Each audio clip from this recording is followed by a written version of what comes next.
하나님의 말씀 사무엘하 6장 1절에서 8절까지 하겠습니다.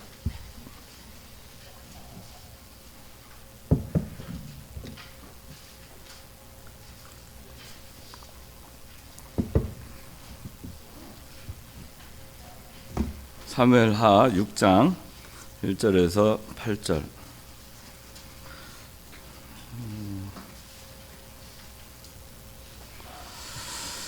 제가 봉독합니다. 다윗이 이스라엘에서 뽑은 3만 명을 다시 모으고 그와 함께 있는 백성을 모두 데리고 일어나 바알레 유다에 가서 거기서 하나님의 궤를 가져오려고 하였으니 그 궤는 그룹 위에 좌정하신 만군의 여호와의 이름으로 불리는 것이었다. 그들이 하나님의 궤를 새 수레에 싣고 언덕에 있는 아비나답의 집에서 나오는데 아비나답의 아들 우사와 아효가 그 새 수레를 몰고 있었다.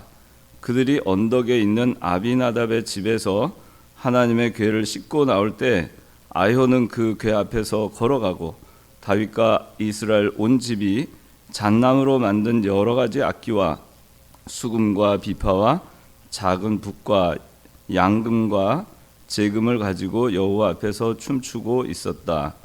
그들이 나곤의 타작 마당까지 왔는데 소들이 뛰자 우사가 손을 내밀어 하나님의 궤를 붙잡았으므로 여호와께서 우사에게 진노하셨으니 하나님께서 우사의 잘못 때문에 거기서 그를 치심으로 그가 그곳 하나님의 궤 옆에서 죽었다. 여호와께서 우사를 치신 일 때문에 다윗이 화를 내었으므로 그곳을 오늘날까지 베레스 우사라고 부른다. 예, 오늘 말씀의 제목은 베레스 우사입니다. 베레스 우사. 맨 마지막 6장 8절에 그곳을 오늘날까지 베레스 우사라고 부른다 했습니다.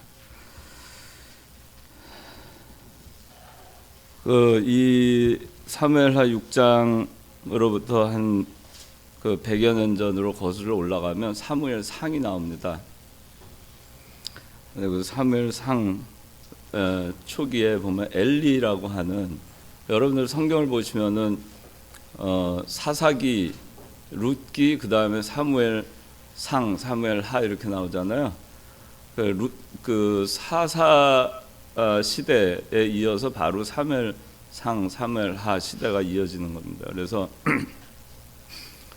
지금 오늘 이 일이 있기 한 100여 년 전에 당시에는 사사가 엘리였습니다. 엘리 제사장이 사사 역할을 하던 때였어요. 그런데 그때 이제 어떤 일이 있었냐면은 블레셋과의 전쟁이 아주 빈번하게 일어났어요. 근데 한 번은 블레셋과 전쟁이 났는데 전쟁을 치러 갔다가 패했습니다. 한 4,000명 정도의 이스라엘 사람들이 죽고 말았어요. 그래서 당시에는 이스라엘 백성들이 전쟁을 할 때는 이게 성전이기 때문에 하나님이 함께 하시는 전쟁이기 때문에 하나님의 법궤를 앞세우고 전쟁을 하곤 했었어요. 그 의미는 뭐냐면은 하나님의 인도를 받고 하나님의 주장을 받고 하나님이 앞서서 싸우시고 하나님이 임재하시고 하나님이 이 전쟁의 대장이고 하나님의 우리의 왕이시고 그것을 믿고 그 법궤를 앞세워서 그렇게 전쟁에 나가면 이기곤 했습니다. 근데 이번에 이제 이 사람들이 법궤를 앞세우지 아니하고 그냥 나갔다가 전쟁에 패하고 말았어요. 패하자 이들이 의논을 하고 이스라엘 백성들이 법궤를 앞세워서 전쟁을 다시 치르자, 블레셋 사람들과. 그래서 법궤를 다시 앞세우고 전쟁을 치르러 나갑니다. 그때 당시에 엘리 제사장이 있을 때였어요. 엘리 제사장. 이제 사무엘이 아주 어렸을 때. 엘리 제사장이 있을 때였습니다. 근데 그렇게 해서 법궤를 앞세우고 나갔는데 전쟁에 이겼을 것 같아요? 졌을 것 같아요? 김일국 집사. 졌어요. 지고 이번에는 3만 명이 죽었어요. 4천 명이 죽은 게 아니고 하나님의 법궤를 앞세워서 전쟁에 나갔는데도 불구하고 3만 명의 이스라엘 보병들이 다 죽고, 그리고 법궤는 뺏기고, 그 다음에 엘리의 두 아들 홈리와 비느하스는 전쟁터에서 죽고, 법궤가 뺏겼다는 소식과 두 아들이 죽었다는 소식을 들은 엘리 제사장은 뒤로 자빠져서 목이 부러져 죽었습니다. 그런 일이 한 100여 년 전에 일어나요. 그리고 나서 이제 세월이 흐릅니다. 세월이 흘러서 이제 엘리가 죽었죠. 그 다음에 이제 사무엘을 통해서 하나님의 통치가 이루어지고, 그리고 사울을 왕으로 세우고, 또 사울 다음에 누가 왕이 돼요? 네. 무선이 누가 왕이 돼요? 다윗이 왕이 되죠. 다윗이 왕이 돼가지고 이제 이 이스라엘을 통일을 합니다. 그리고 나서 이제 사무엘하 6장에 다윗이 이제 다윗이 통일 왕국을 이룬 다음에 제일 먼저 이제 한 일이 뭐냐면은 하나님의 법궤를 예루살렘으로 옮겨다 놓는 거예요. 항상 이 법궤를 중심으로 해서 하나님과 더불어 하나님의 일을, 이스라엘 백성을 인도하기 위해서 통일 왕국을 이룬 다음에 제일 먼저 법궤를 생각하고 예루살렘으로 모셔오기로 한 겁니다. 그래서 이 당시에 한 100여 년 전에 블레셋에게 빼앗겼던 이 법궤가 여러분들 사무엘 상을 좀 보시면은 아시겠지만은 법궤를 빼앗은 블레셋에 계속해서 재앙이 일어났어요. 그래서 이 블레셋 사람들이 도저히 안 되겠으니까 이거를 원래 있던 곳으로 돌려놓자 해가지고 이스라엘 사람들이 있는 곳으로 갖다 놓고, 그리고 여기 오늘 6장 2절에 바알레 유다라고 하는 지역이 나오잖아요. 이 바알레 유다라고 하는 곳에 이스라엘 백성들이 이 법궤를 옮겨 놓게 됩니다. 한참 전에 있던 일이에요. 한 80여 년 전에 이런 일은 이미 벌어집니다. 그래서 블레셋 사람들이 자기네 법궤 가지고 있다가 계속해서 재앙이 내리니까 이 법궤를 이스라엘 사람들 이 땅에다가 다시 옮겨 놓고, 그리고 그 이스라엘 사람들은 그것을 바알레 유다, 또 다른 말로는 기럇 여아림이라고 하는 지명이 나와요. 기럇 여아림. 아마 기럇 여아림은 여러분들이 많이 들어봤을 거예요. 동일 지역인데 이름이 다릅니다. 기럇 여아림에 이거를 궤를 이제 모셔 놓은 겁니다. 그리고 거기에 제사장 아미나답이라고 하는 사람이 이 기럇 여아림에 있었는데, 그 아미나답의 집에다가 이 궤를 모셔 놓고 이제 있게 된 겁니다. 그 아비나답의 아들이 아효와 우사예요. 오늘 이제 아효, 우사 이렇게 나오잖아요. 여러분들이 이 배경을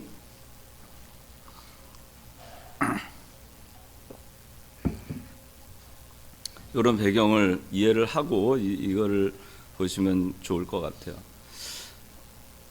근데 당시에 또 한 가지 여러분들이 알아야 될 사실이 뭐냐면은, 당시에 100여 년 전에 블레셋 사람들이 이 법궤를 전쟁에서 빼앗았잖아요.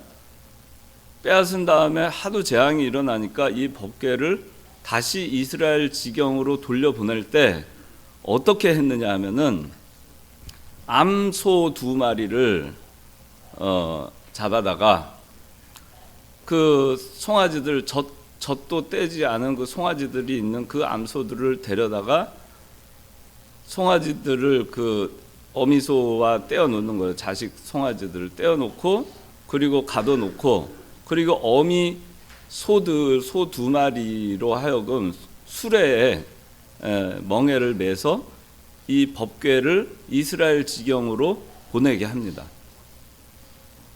수레에다가 하나님의 법궤를 블레셋 사람들이 수레를 만들어서 그 수레에다가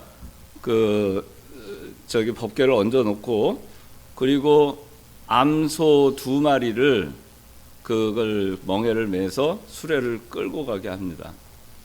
끌고 가게 하고, 그 암소 2마리는 자기 송아지들하고 헤어지는데 뭐 울부짖고 이렇게 하겠죠. 그런데 그때 그 소들이 뭐 이렇게 뛰거나 무슨 뭐 그렇게 하지 않냐고 곧장해서 이렇게 가게 됩니다.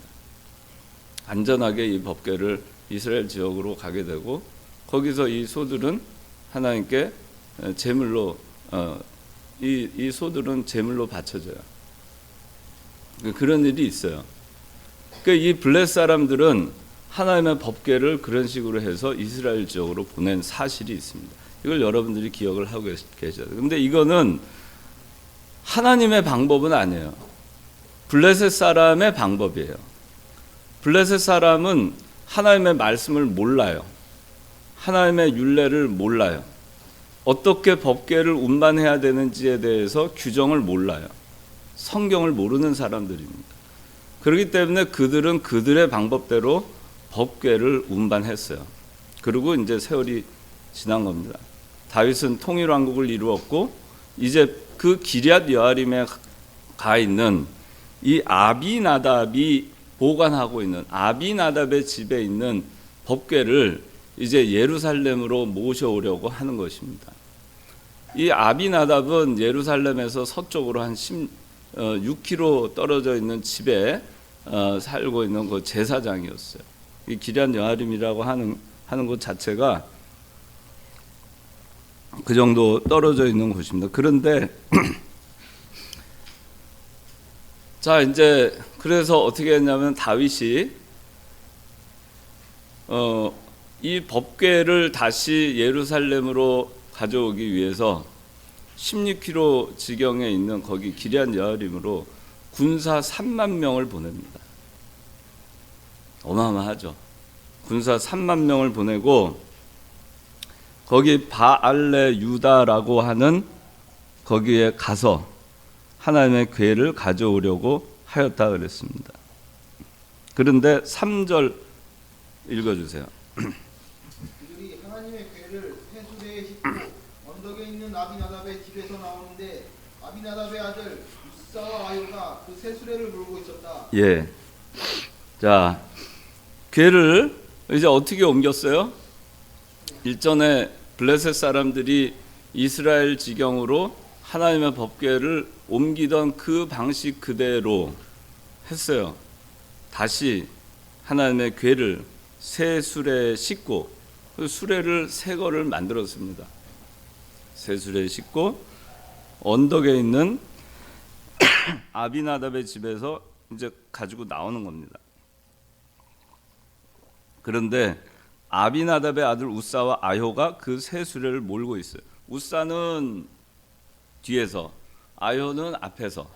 여기 자 4절 읽어보세요. 그들이 언덕에 있는 아비나답의 집에서 하나님의 궤를 싣고 나오는데 아효는 그 궤 앞에서 걸어가고. 예. 자, 아효가 궤 앞에서 이제 걸어가요. 여러분들 생각을 해보세요. 소 2마리가 멍에를 메고, 그리고 새 수레를 잘 만들었어요. 그 앞에 소 2마리가 있고 멍에를 메고, 그리고 수레 만들고 그 위에 법궤가 올라 있습니다. 그리고 앞에는 아효, 뒤에는 우사가 따라가요. 자, 그렇게 가고 있는데 6절에 한번 읽어보세요. 그들이 나고의 타작마당까지 왔는데 소들이 뛰자 우사가 승리로 하나님의 궤를 붙잡았으므로 7절 여호와께서 우사에게 분노하셨으니 하나님께서 우사의 잘못 때문에 거기서 그를 치심으로 그가 그곳 하나님의 궤 앞에서 궤 옆에서 죽었다. 예. 그런데 나곤의 타작마당까지 왔어요. 그런데 거기서 어떻게 되냐면 소들이 뛴 거예요. 소들이 막 뛰니까 어떻게 되겠어요? 새 수레가 흔들리겠죠. 그 위에 법궤가 흔들흔들 하겠죠. 흔들흔들. 그러니까 손을 내밀어서 하나님의 궤를 웃사가 붙잡았어요. 법궤가 뭐 상황이 어떻게 되는지 전 잘 이게 뭐 자세히 안 돼 있으니까 모르겠지만 하여튼간 소가 막 뛰니까 수레가 흔들흔들 했을 거고 그 위에 법궤가 흔들흔들 했을 겁니다. 수레를 굉장히 크게 만들었으면 좀 앉아있을 수도 있는데 얼마인지 모르겠어요. 약간 또 수레에 뭐 이렇게 모서리 같은 데가 다 이렇게 리어카 있잖아요. 리어카처럼 이렇게 다 주변에 테두리가 있으면은 안 떨어질 텐데 하여튼간 어찌 됐는지 성경에는 소들이 뛰자 웃사가 손을 내밀어 하나님의 궤를 붙잡았다 그랬어요. 소들이 뛰자 웃사가 손을 내밀어 하나님의 궤를 붙잡았어요. 소들이 뛰었어요. 근데 그 다음에 이야기는 성경에 구체적으로 나오질 않아요. 수레가 흔들렸는지 궤가 흔들렸는지 떨어지게 됐는지.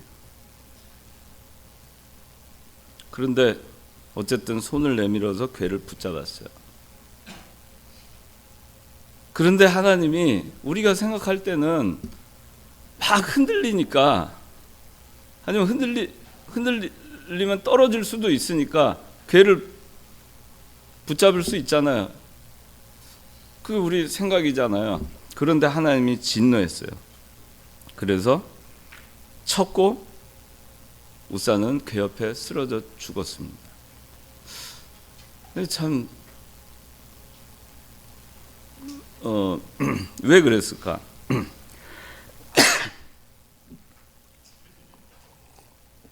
그런데 8절에 여호와께서 웃사를 치신 일 때문에 다윗이 화를 내었으므로 그것을 오늘날까지 베레스 웃사라고 부른다. 베레스 웃사. 여호와께서 치기 때문에 다윗이 화를 냈다 그랬어요. 이 화를 냈다는 것은 다윗이 하나님한테 화를 낸 게 아니에요. 너무 원통하고 속이 상하는 거예요.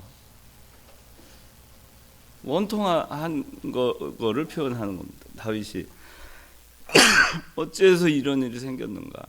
내가 바로 하지 못했구나. 너무 애통해하는 거예요. 그 화입니다. 그리고 그것을 오늘날까지 베레스 웃사라고. 베레스 웃사라는 말은 웃사를 베레스라는 것은 치셨다 그런 뜻이에요. 그래서 웃사를 치셨다. 그게 베레스 웃사예요. 그래서 오늘 제목이 베레스 웃사인데 여기서 우리가 오늘 몇 가지 교훈을 좀 생각을 하고자 합니다. 아까 그 법궤가 빼앗겼다 그랬죠. 한 100여 년 전에 사무엘상 4장 11절에 법궤 빼앗긴 얘기가 나옵니다. 엘리 제사장 때 법궤를 앞세우고 전쟁에 나갑니다. 근데 법궤는 뺏기고 패배를 합니다.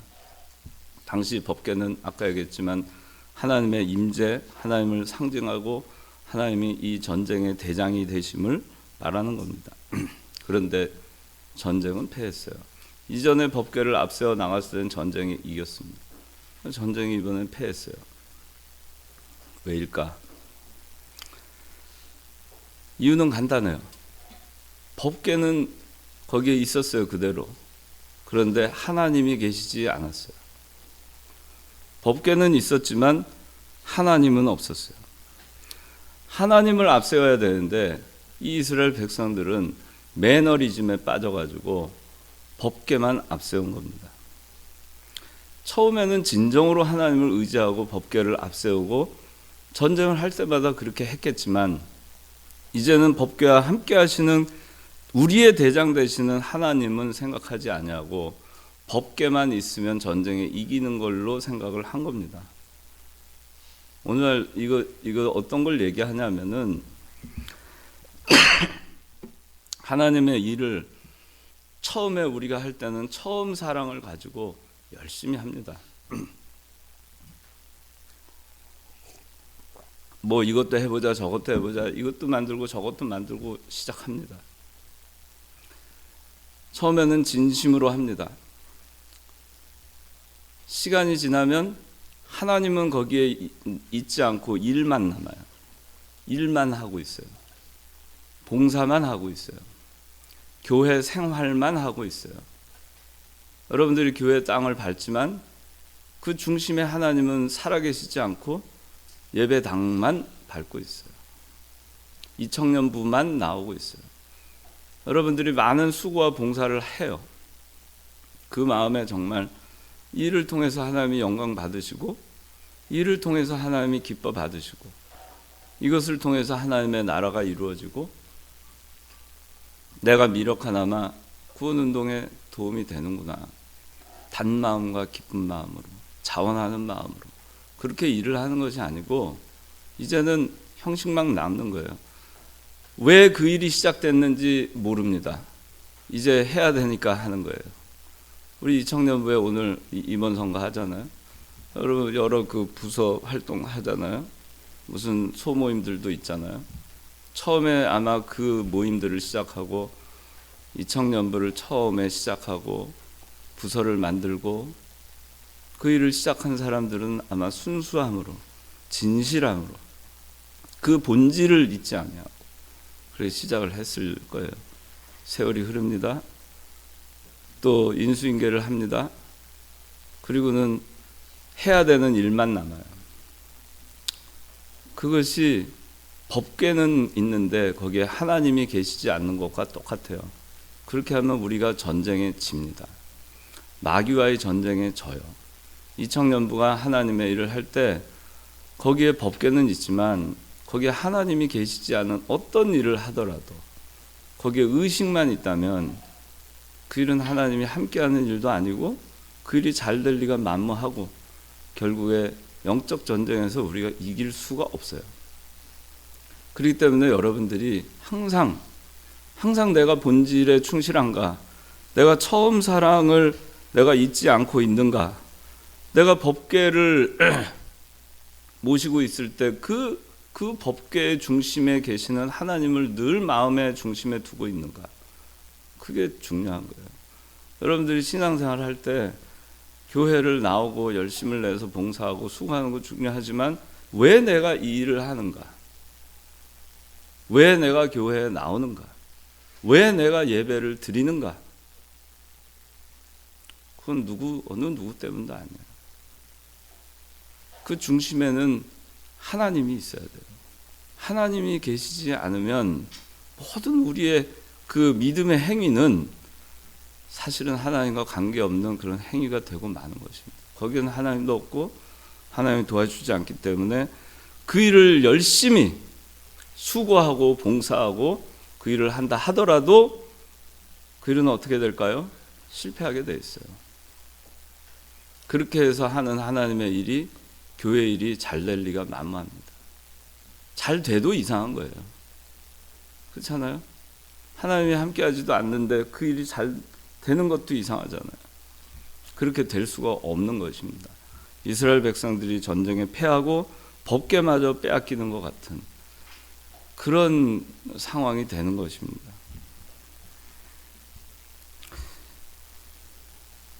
오늘날도 보면은 교회에 의식이 남아있는 교회들이 많아요.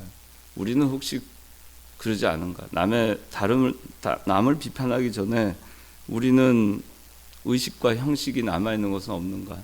내가 지금 이 일을 하는 데 있어서 나는 의식과 형식으로 억지로 하는 일은 없는가? 그렇죠? 그러면 내가 열심히 하나님의 일을 하지만 거기에는 이미 그 교회에는 하나님은 계시지 않고 오늘날 많은 교회에서 하나님을 밀쳐내고 하나님이 존재하지 않는 의식과 행사만 남아있는 것이 참 문제입니다. 그런 것들이 많아요. 우리 이 청년부는 그렇게 해서는 안 돼요. 또 여러분들이 장차 창광교회 장년부에서 일을 할 때도 그런 부분을 항상 경계해야 됩니다. 우리에게 의식과 형식만 남아있는 건 없는가? 우리가 그냥 교회라는 어떤 단체에서 그냥 해야 되는 일이기 때문에 그냥 하는 일은 없는가?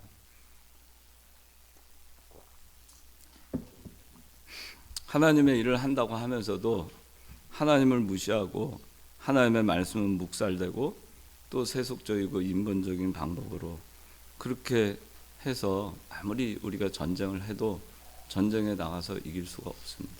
여러분들 세상에 나가서 하는 일도 마찬가지예요. 우리 예수 믿는 사람들은 어떤가? 예수 믿는 사람들은 믿지 않는 사람들하고 하나님이 대우하는 것이 달라요.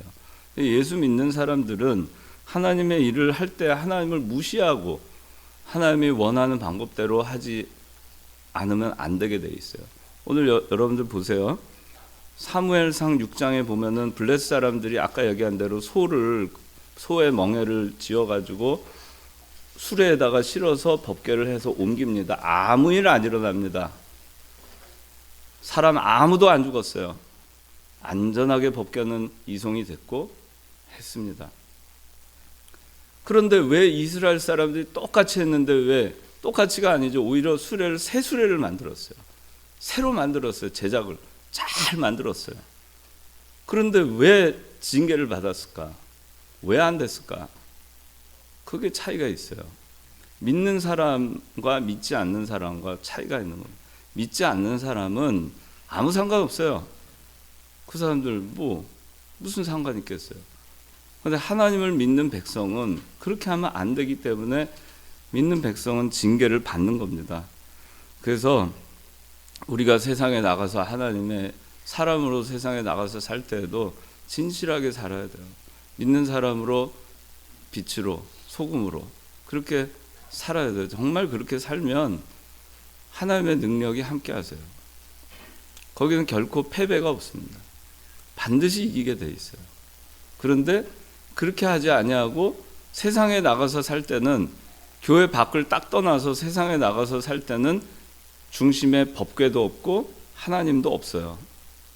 그리고 자기 생각, 자기 뜻대로 나는 크리스찬이지만 세상에 나가서 일을 합니다. 잘 될 수가 없어요. 예수 믿는 사람인 경우에는 잘 될 수가 없습니다.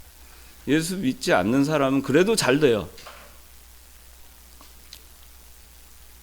이 법궤를 이동하는 과정에서 똑같이 했지만 이 불신자인 블레셋 사람들은 징계받지 않았어요. 그걸 여러분들이 아셔야 돼요.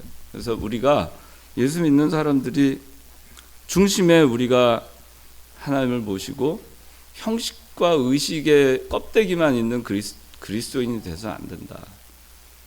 그런 그리스도인이 아니라 세상에 나가서 살 때도 진실함으로 우리가 하나님 중심에 모시고 모든 행동과 말을 함에 있어서도 그렇고 직장에서 어떤 일이 주어질 때 그 작은 일 하나라도 진실함으로 그렇게 해야 되는 거예요. 그게 누가 알아주거나 말거나 그 사람이 알아주거나 말거나 그게 중요한 게 아니라 우리는 그렇게 살아야 되기 때문에 하나님의 일을 하면서 하나님 중심으로 법궤를 중심에 두고 말씀을 중심에 품고 그렇게 우리는 살아야 되는 거기 때문에 누가 알아주길 위해서 하는 것이 아니라 그래야 되겠기 때문에 그렇게 하는 겁니다.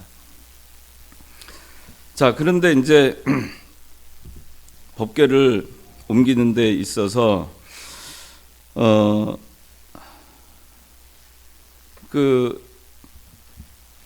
다 좋은 방법을 썼어요.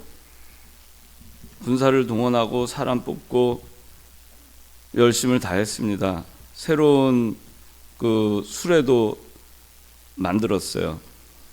그런데 실패했습니다. 자, 실패했는데 자, 여기서 우리가 깨달아야 될 것이 몇 가지가 있어요. 첫째, 이 불상사가 생긴 이 실패한 그 이유가 뭘까? 그 원인이 뭘까? 그 첫 번째가 새 수레에 운반한 것이 잘못된 거예요. 정성을 다해 가지고 새 수레를 만들었습니다.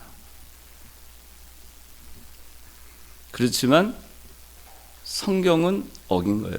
새 수레에다가 이걸 하라 그러지 않았어요. 민수기 4장 15절. 지연이 출발할 때 아론과 그의 아들들이 성소와 성소의 모든 기구들을 덮는 일을 끝마친 후 그한 자손이 와서 매도록 하여라. 그러나 그들이 거룩한 것을 만져서는 안 된다. 만지면 죽게 될 것이니 이것들은 회막에서 그한 자손들이 내어야 할 것들이다. 네. 고핫 자손들이 성물을 이동을 할 때에는 메고 이동하라고 돼 있어요. 고핫 자손. 이 고핫 자손은 그 레위가 그 자녀가 셋이 있었어요. 게르손, 고핫, 무라리. 여기 이 우리 바른 성경에는 그핫이라고 나오는데 그 이전에 개역 개정판에는 고핫으로 나옵니다. 개역 성경에도 고핫으로 나오는데 영어 성경에 고핫타이트 이렇게 나와요. 그래서 이게 제가 뭐 왜 그핫이라고 썼는지는 잘 모르겠어요. 근데 하여튼간 그 레위의 자손이 게르손, 고핫, 무라리가 있고 이 무라리의 후손이 우사입니다.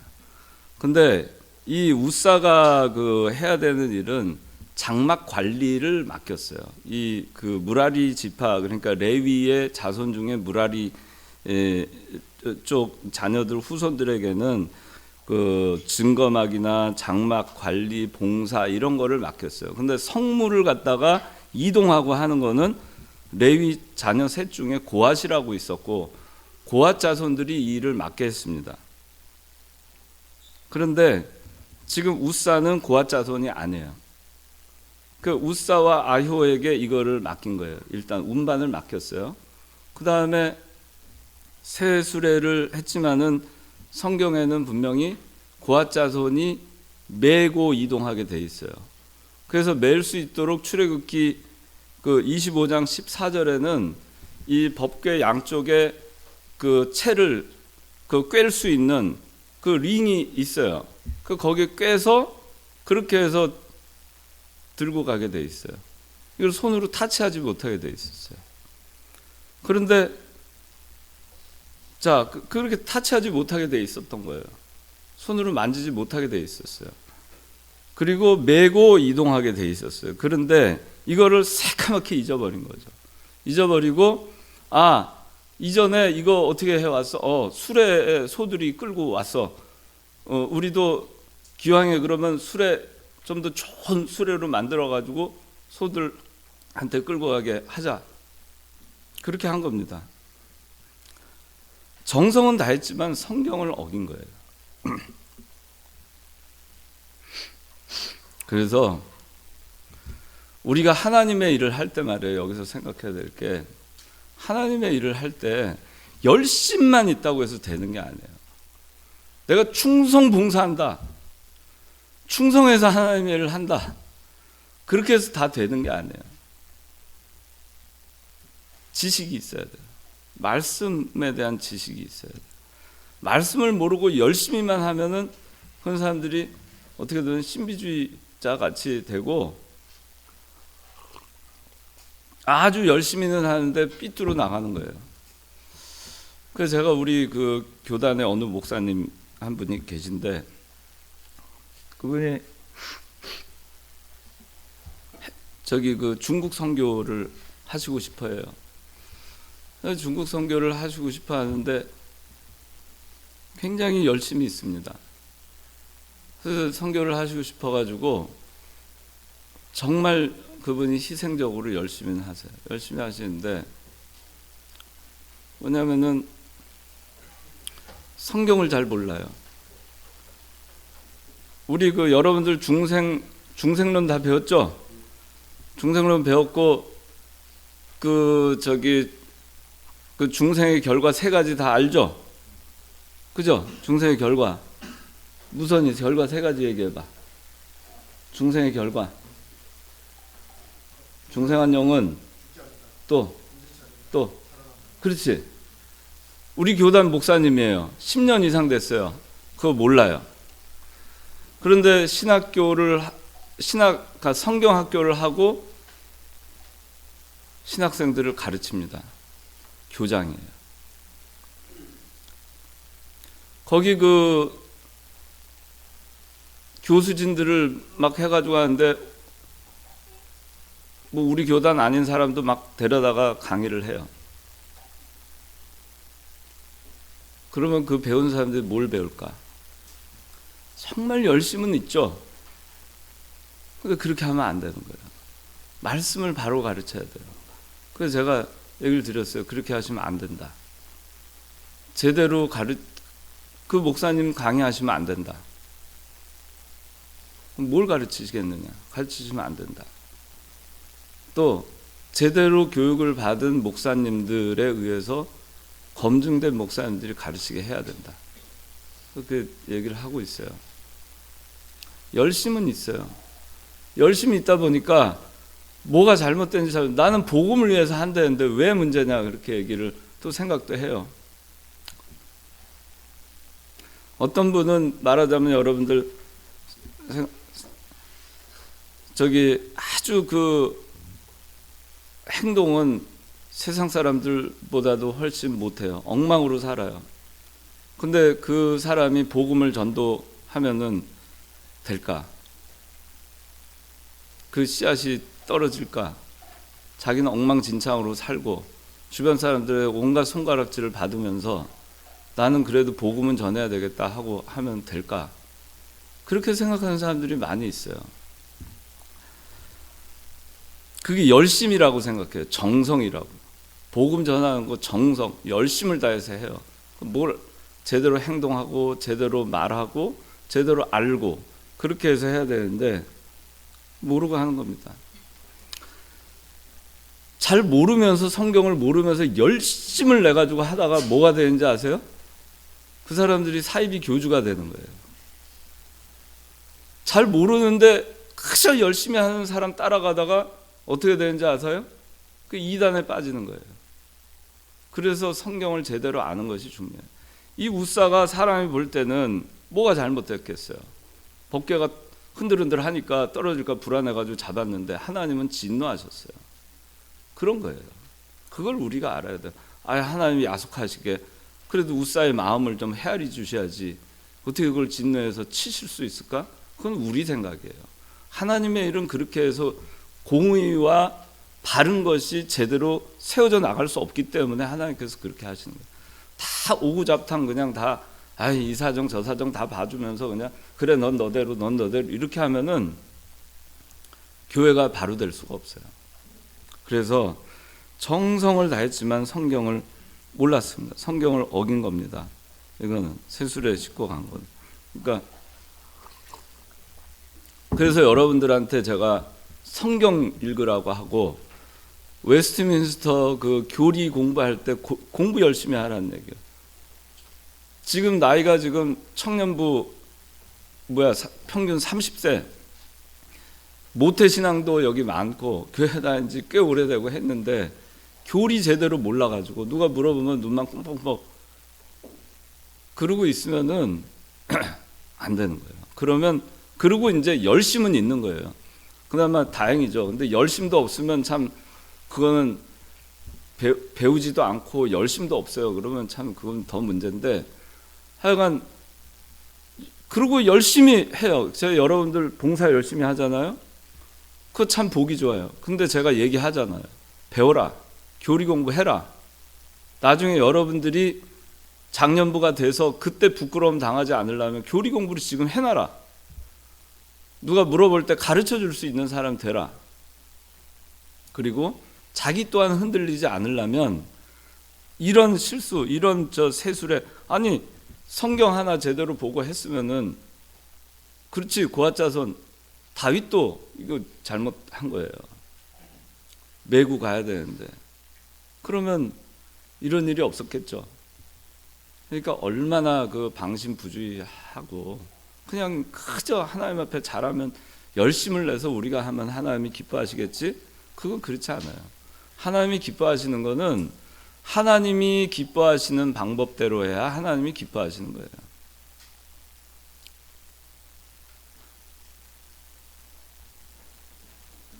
저기 가만히 있자. 누가 지금 결혼한 사람 안 보이지 왜? 중선이 어디 갔어? 중선이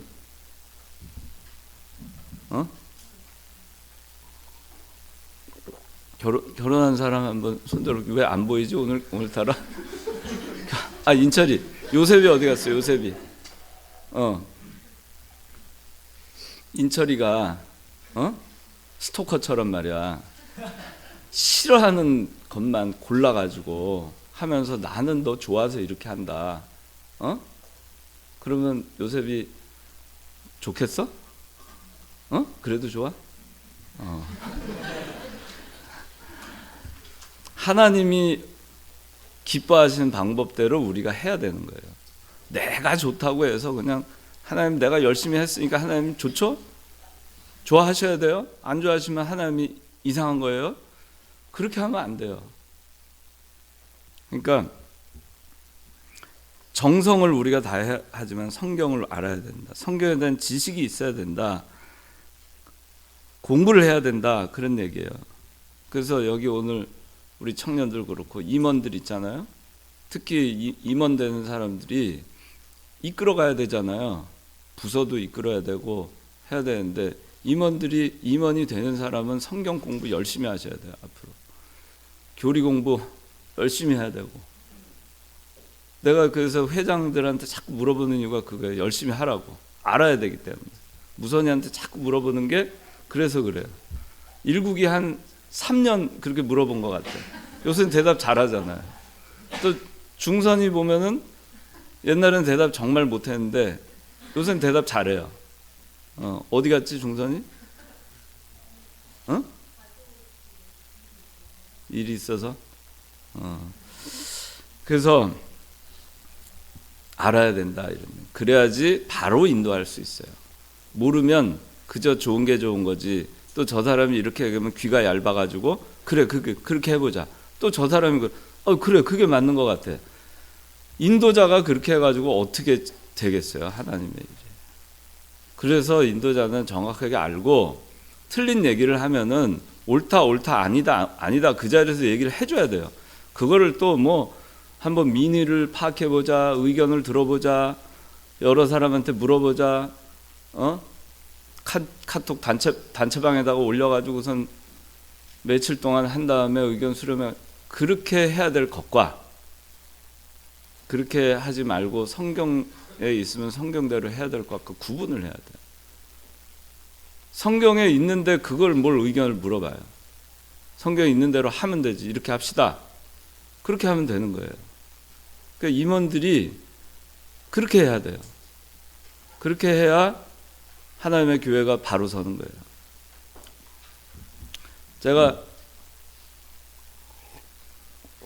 어떤 아는 사람이 이제 초신자예요. 우리 교회가 아니라 다른 교회에 나가는 신자입니다. 주일학교 이제 보조 반사를 맡게 됐답니다. 신앙은 아직 굉장히 약해요. 이제 막 교회를 나가는. 그런데 애들이 반사하기 어떠냐 하니까 힘듭니다 그래요. 뭐가 힘드냐 그러니까 애들이 다 엎어져 잔대요. 앞에 전도사님이 얘기하는데 엎어져 잔대요.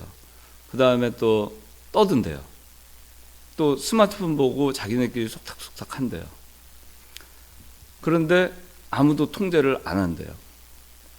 앞에 전도사님도 통제를 안 한대요. 이유를 물어보니까 그 아이가 상처 입을까봐, 창피당할까봐, 안 나올까봐 안 한대요. 여러분들 어떻게 생각하세요? 여러분들 혹시 반사들 여기 많이 해서 그렇게 하나요?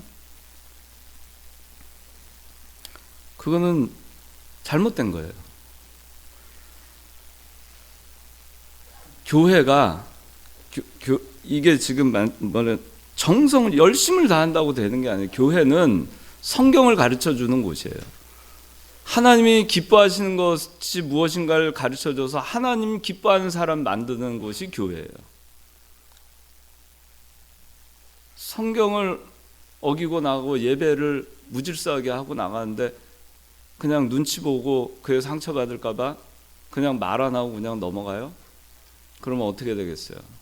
그 예배는 망령된 예배가 되는 거고 그 아이들은 그래도 되는 것처럼 생각할 것이고 그 가운데 진정으로 예배 드리고자 하는 학생이 있으면 마음에 얼마나 심령이 곤고하겠어요. 아주 잘못된 거예요. 열심만 낸다고 되는 게 아니에요. 그래서 열심은 성경대로 열심을 내야 됩니다. 애들 뭐 할 때도 뭐 먹을 거 주고 뭐 해도 데리고 놀러 다니고 이런 거 열심 낼 생각하지 말고 성경 공부 열심히 하고 자기가 기도 많이 하고 신방 많이 하고 그렇게 해서 그 아이의 영을 살리려고 하는 그 본질에 충실해야지 다른 거 맨날 열심히 하고 시간 하고 막 피곤해가지고 그러고 돌아간다 한들 정성은 다했지만 세수레를 만들어서 운반하는 거하고 똑같은 거예요.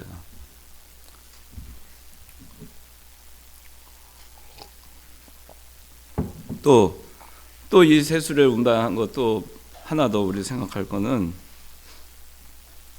힘들지 않고 하겠다는 정신이에요. 쉽게. 메고 가는 것보다 수레에다가 실어서 빨리 앞으로 이렇게 하면 소가 다 알아서 끌고 갈 거 아니겠어요? 나는 힘 하나도 안 들어요. 그리고 걔는 가는 거예요. 이게 잘못된 거예요. 이 정신이 틀려 먹은 거예요. 교회 일을 할 때는 쉽게 하려고 그러면 안 돼요. 하나님의 일을 쉽게 하려고 그러면 안 돼요.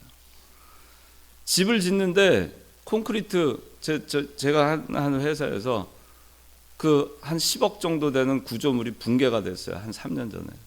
진지 한 6개월밖에 안 되는데 다 무너져 내려가지고 손해가 한 30억 정도 손해가 났어요. 그 안에 있는 게 다 쏟아져 나오고 옆에 공장을 다 쳐가지고 참 그때 제가 많이 힘들었는데 손해가 많이 났어요. 그런데 왜 그랬는가? 당시에 그 감리 감독을 했던 그 회사 했더니 모른다 이거예요. 거기에 책임 추궁을 하려고 했더니 회사를 폐업해 버렸어요. 폐업하니까 어디 가서 돈을 받을 데도 없게 됐어요. 그 다음에 회사 내 당시에 감리 감독을 철저하지 않은 직원들 원인 파악을 해보니까 철근을 이렇게 말하자면 촘촘하게 해야 돼. 그걸 얼기설기 한 거예요. 비용 절감하려고 그 건축업자들이. 그 다음에 철근의 굵기도 한 이 정도 돼야 되는데 더 가는 걸 썼고. 그 다음에 가장 큰 문제가 뭐냐면 공기를 앞당긴다고 콘크리트가 완전히 굳지 않은 상태에서 다음 그걸 올렸어요. 빨리 쉽게. 그럼 그런 일이 생겨요. 우리 믿는 일은 그렇게 하면 안 돼요. 우리가 그런 일들을 여러분들이 사회에 나가서 그런 일 맡았을 때 정직하고 양심적으로 해야 돼요. 그거를 그냥 힘들이지 않고 쉽게 돈 벌겠다. 그렇게 해서 좀 절감해가지고 쉽게 돈 벌겠다. 그거는 사기꾼하고 똑같은 거예요. 우리 예수 믿는 사람은 힘들이지 않고 쉽게 돈 벌겠다. 사기꾼이랑 똑같아요. 로또 해가지고 그걸로 해서 팔자 고쳐보겠다. 그거 잘못된 거예요. 힘들이지 않고 뭔가 일확천금 불로소득 잘못된 겁니다. 하나님의 일 마찬가지예요. 힘들이지 않고 하나님의 일을 하려고 하면 안 돼요. 이방 방식대로 세상 사람들이 수레 만들어서 하니까 참 좋더라. 옮기기 좋고 편하더라. 얼마나 좋으냐. 우리 교회도 한번 그렇게 해보자. 세상 방식 도입해보자. 그러면 교회에 나올 필요가 없어요. 저는 그렇게 생각해요. 그 교회 하든 영화 시설 다 해가지고 아주 좋게 해놓고 카페 차려놓고 그러면 좋은 카페 많잖아요. 커피빈 스타벅스 그런데 가서 앉아 있으면 되지. 왜 굳이 교회 와가지고 카페 차려달라고 하고 하냐 이거예요. 왜 교회가 정신 나가서 그런데 돈을 쓰냐 이런 얘기.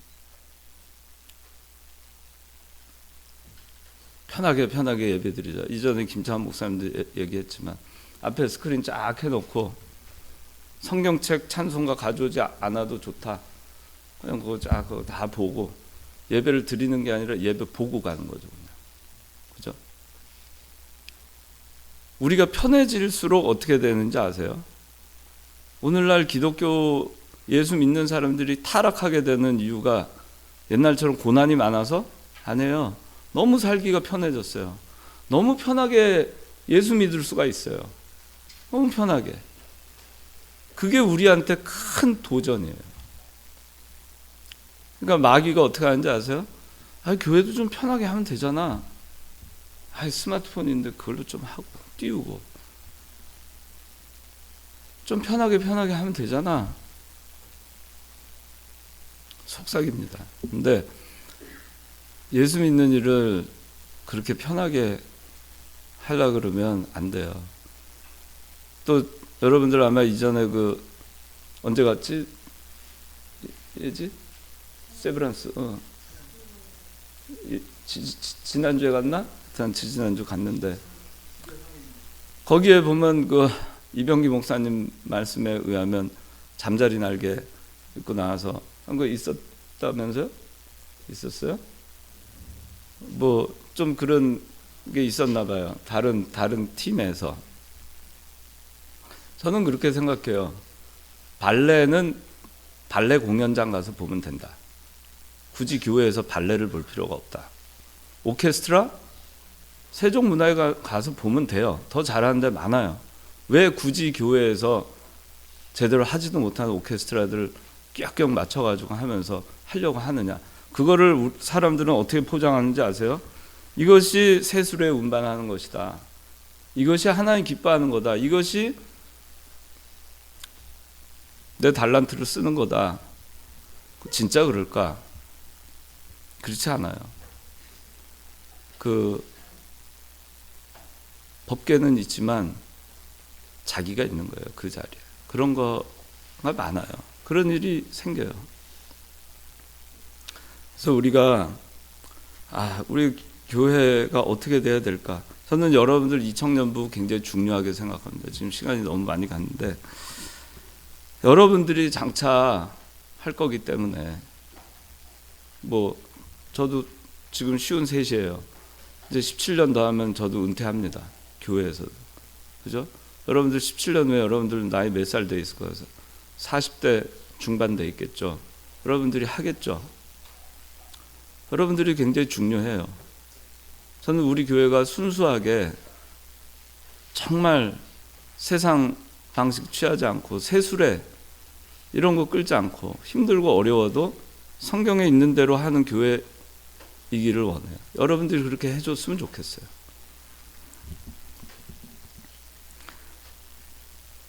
예수님께서 그랬죠. 아무든지 나를 따라오려거든 자기를 부인하고 자기 십자가를 지고 나를 따르라. 예수님 따르는 길이 결코 쉬운 길이 아니죠.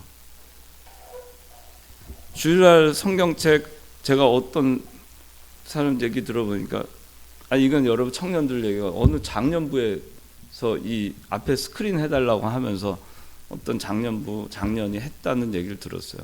뭐냐면은 주일날 가방에 성경책을 들고 오는 게 무겁다 이거예요. 그러니까 스크린을 해달라. 그게 우리의 현주소예요. 그거보다 더 무거운 것도 책가방도 들고 다니고 다 하잖아요. 금덩어리 아마 한 20kg 들고 주고선 집에 들고 가라 그러면 아마 열심히 들고 갈 겁니다.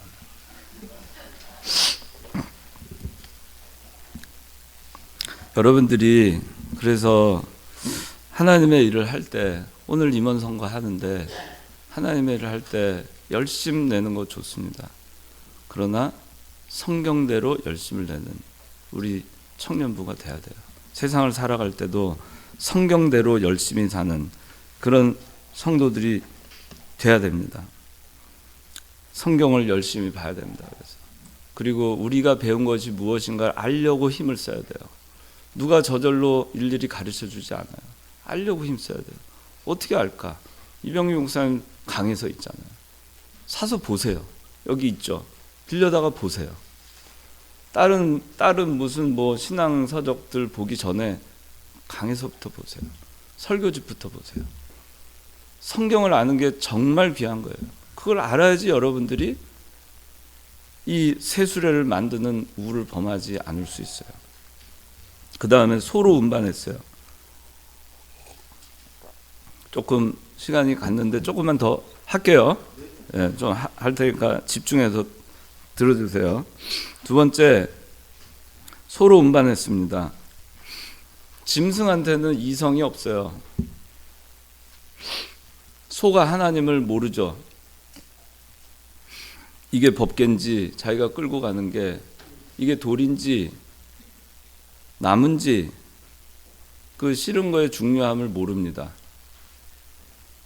그런 사람한테 그런 소한테 법궤를 끌고 가게 한 거부터가 잘못된 거예요. 그러면 어떻게 해야 될까? 교회 지도자 굉장히 중요해요. 소 같은 사람 교회 지도자 되면 안 돼요. 목사님이 소 같은 사람이 목사님 되면 안 돼요. 이게 똥인지 오줌인지 법궤인지 뭔지 구분도 못하는 사람이, 성경 하나 제대로 분별력이 없는 사람이 목사님이 돼서 이 회중을 이끌어가면 안 돼요. 이 법궤는 교회를 상징합니다. 그럼 어떻게 됐죠? 소가 날뛰었을 때 흔들렸죠. 교회가 흔들려요. 지도자 하나가 잘못되면 교회가 흔들립니다. 여러분들이 마찬가지예요. 우리 이 청년부도 하나님의 일을 하는 사람은 하나님 모르는 사람한테 맡기면 안 됩니다. 흔들리게 됩니다. 또 하나님을 안다 하더라도 소처럼 이성적이지 않고 날뛸 수 있는 사람, 감정 통제가 안 되고 그런 사람 맡기면 안 돼요. 하나님의 일 그르칩니다.